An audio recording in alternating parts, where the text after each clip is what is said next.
what in the world did I just sit through? What did I just witness? I'm pretty sure I just had years shaved off the back end of my life.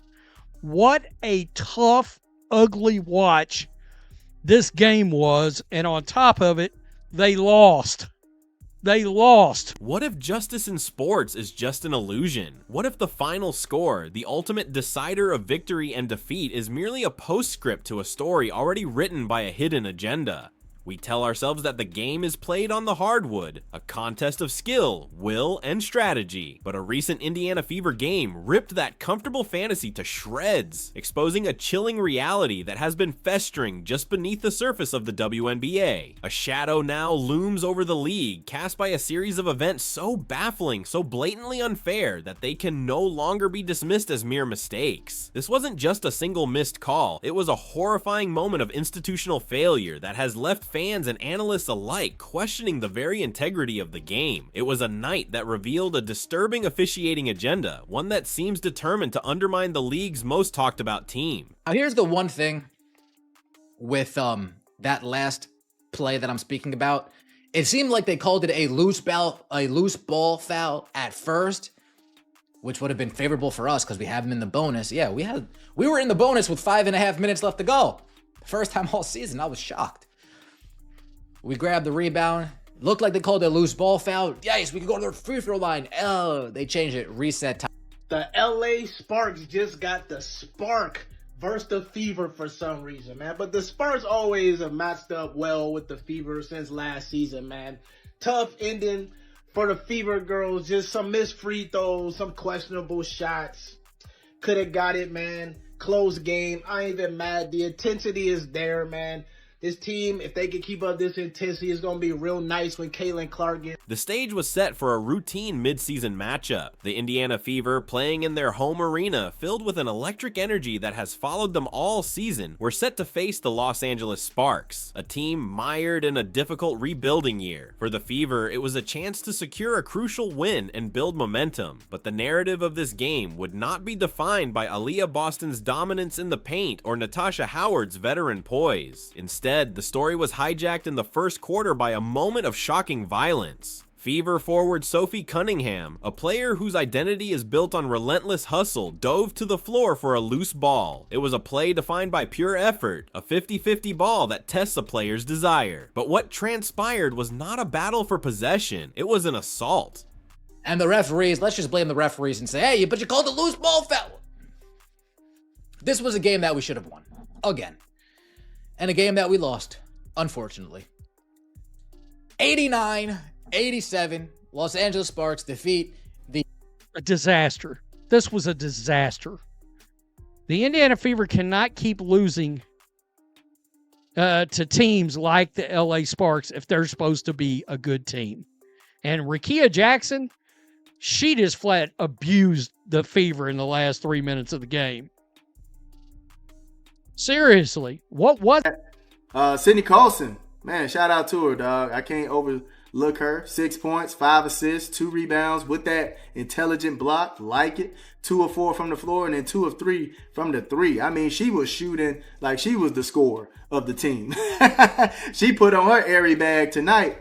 As Cunningham hit the hardwood, Sparks guard Julie Vanloo didn't just compete for the ball, she violated the most basic rules of player safety. She dragged Cunningham down, and in a move that has no place in any sport, she wrenched her hand around Cunningham's neck and clawed at her face. The contact was not incidental, it was deliberate, controlled, and intensely dangerous. In slow motion replay, you can see the intent. It was a blatant foul, the kind that should trigger an immediate, deafening shriek from a referee's whistle. It was an act that demanded, at minimum, a common foul, and more realistically, a flagrant foul review for hostile non-basketball contact. Instead, what followed was a deafening silence. The 3 officials on the court, tasked with protecting the players, stood frozen, their whistles dormant. It was a moment of collective, selective blindness. They acted as if they had witnessed nothing more than a standard basketball scramble, ultimately making the mind-boggling decision to call it a simple jump ball. There was no concern, no check on Cunningham's well-being, just an indifferent signal to reset and play on. Sophie, to her credit, simply smiled in disbelief, the weary smile of a veteran who knows that arguing with a broken system is a futile endeavor, but this single, egregious non-call was only the opening act in a theater of officiating absurdity.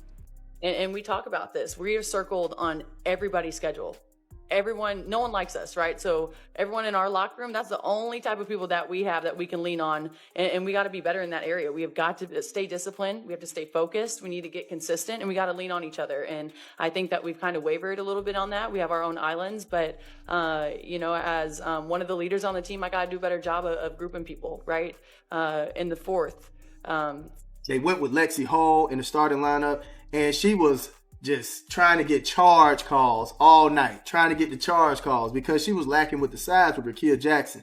So I understood why she was doing it and trying to get Rakia in foul trouble. It was smart. But at the end of the day, that last play, you never flop and give the ref the game to call. You never flop in the clutch moment, man. I'm sorry. I did not. Here, let's point out the obvious. A lot of people said it. We can officially rest in peace. R.I.P. Undertaker, Tombstone Piledriver, the theory that this team is better without Caitlin Clark. ESPN, you got your ears on? We can officially Tombstone Piledrive that BS. If you can't see how incredibly limited the Indiana Fever are on offense without CC, you're either not watching or you don't know what you're watching.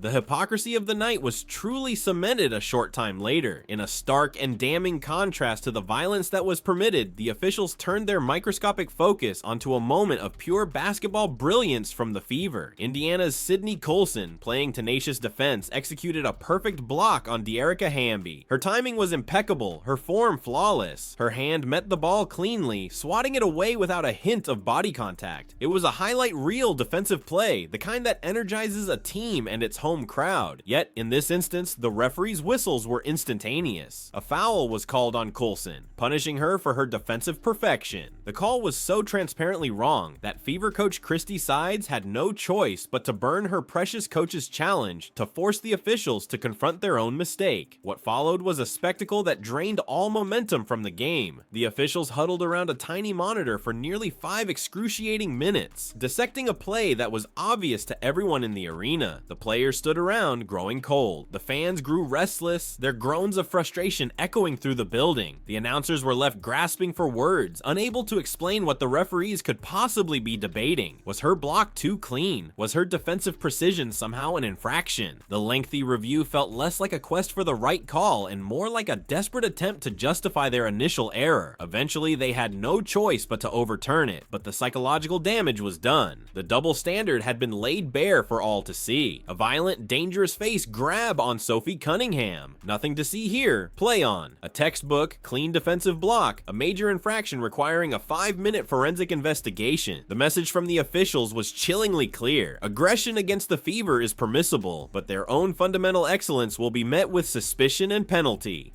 Cydney Coulson, 5 assists, no turnover. Coulson, she played herself a good game.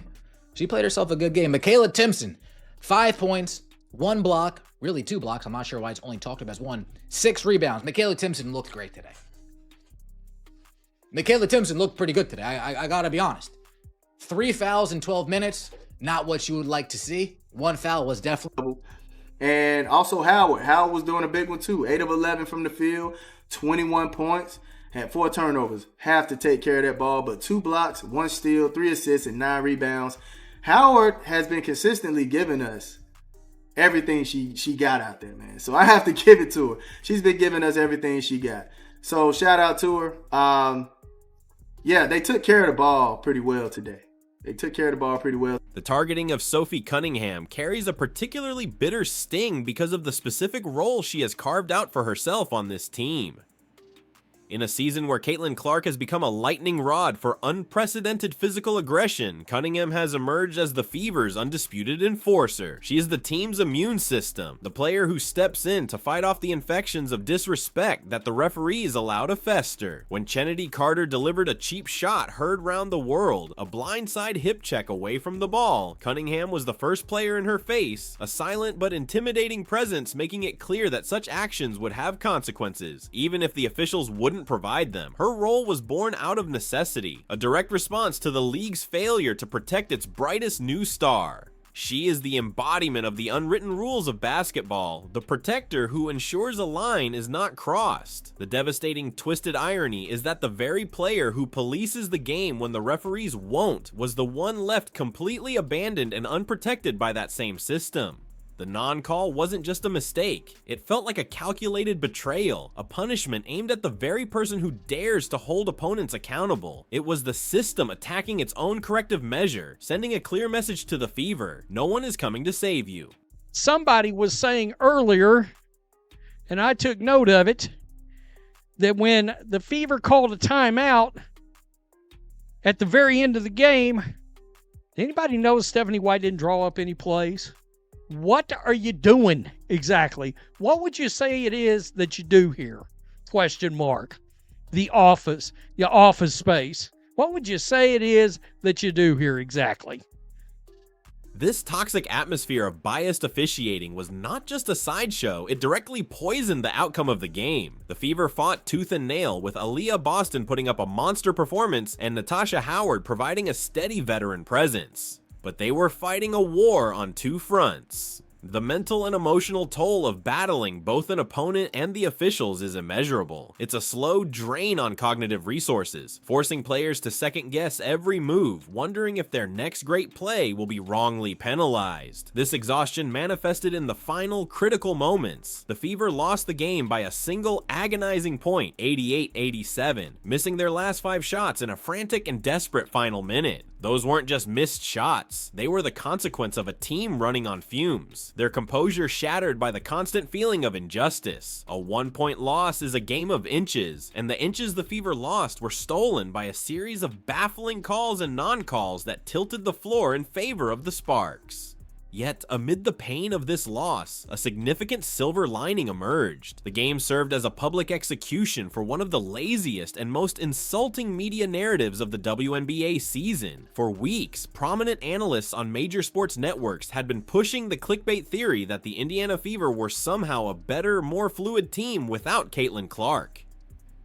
This game, her first miss due to a groin injury, was the ultimate truth serum. Without her on the floor, the offense lacked its gravitational center. Defenses were able to pack the paint, smothering Boston and making life difficult for everyone else. The Fever desperately missed Clark's ability to warp a defense with her limitless range, her knack for creating open looks for others, and her leadership in clutch situations. This loss wasn't just a loss. It was a definitive, undeniable refutation of a narrative built on flawed logic and a desire for controversy. The theory was officially and unceremoniously demolished, exposed as the nonsense it always was. This game cannot be viewed in isolation. It is the exclamation point on a season-long story of disrespect and what appears to be a systemic bias against the Indiana Fever. Head coach Christy Cydney has been at the forefront of this battle, courageously speaking out against the poor officiating her team has endured. For her trouble, the WNBA has treated her not as a concerned coach, but as a dissenter to be silenced, levying thousands of dollars in fines against her.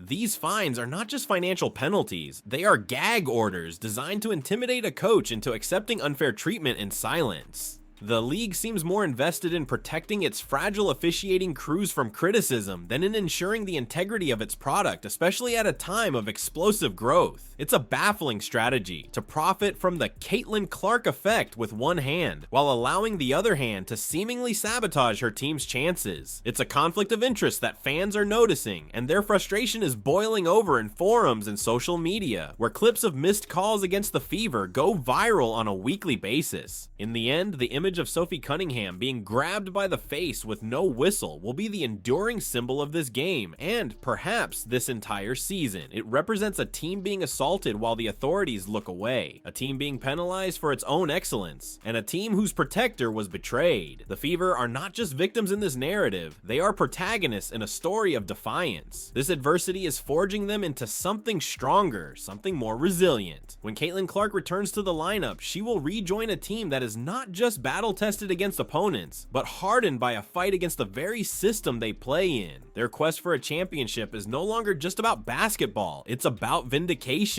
Can a team forged in the crucible of injustice rise above a system seemingly designed to hold them down? The entire basketball world is about to find out.